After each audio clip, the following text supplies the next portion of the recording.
The census is almost here. Every 10 years, it determines how much federal funding each state receives to help pay for everything from roads, schools, hospitals, and much more. Yeah, Channel 5's Tanvi Varma went to Starr County to find out what the 2020 census could mean for them.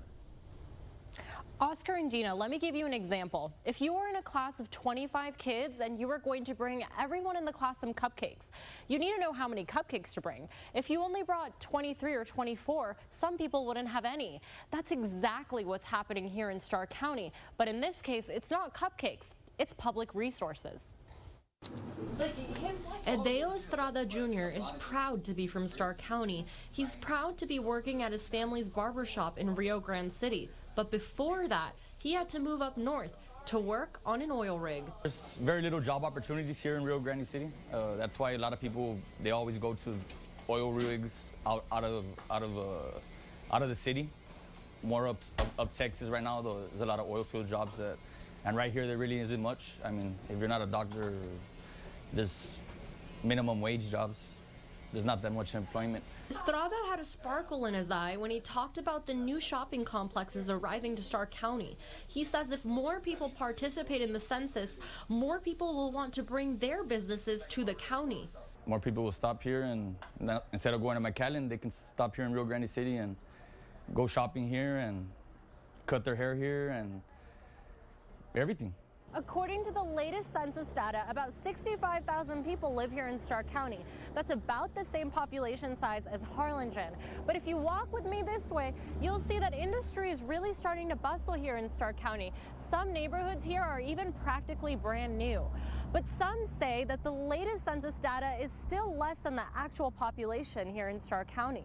The census in 2010 was terribly undercounted here in Starr County.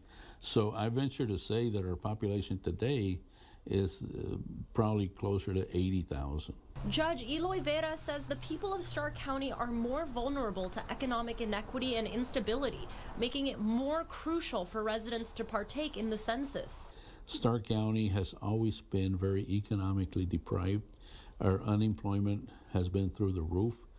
Our poverty has been really high because most of our people were migrant workers. They're working out in the fields.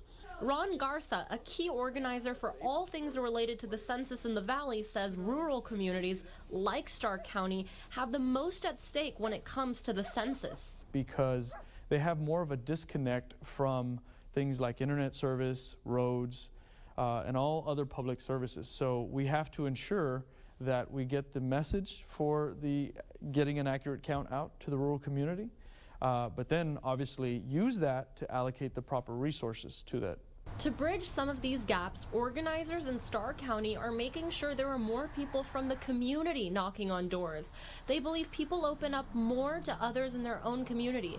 They're also opening up the census online, by phone, and even by person, all to make sure they get the right count. About 3.5 years ago, we formed a regional complete count committee.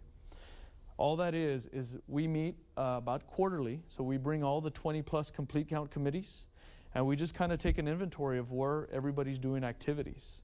So we want to make sure the small communities that don't have the resources to form a complete count committee, that we kind of all move along together. Judge Vera said that undercounting Starr County in 2010 really hurt them. Hidalgo County even sued to increase their count. Judge Vera wanted Starr County to sue as well, but they didn't have enough resources. That being said, he wants people to know that Starr County has bright potential. You know, everyone thinks that we in Starr County are illiterate and you know, not up to par as far as education, and that is a misconception.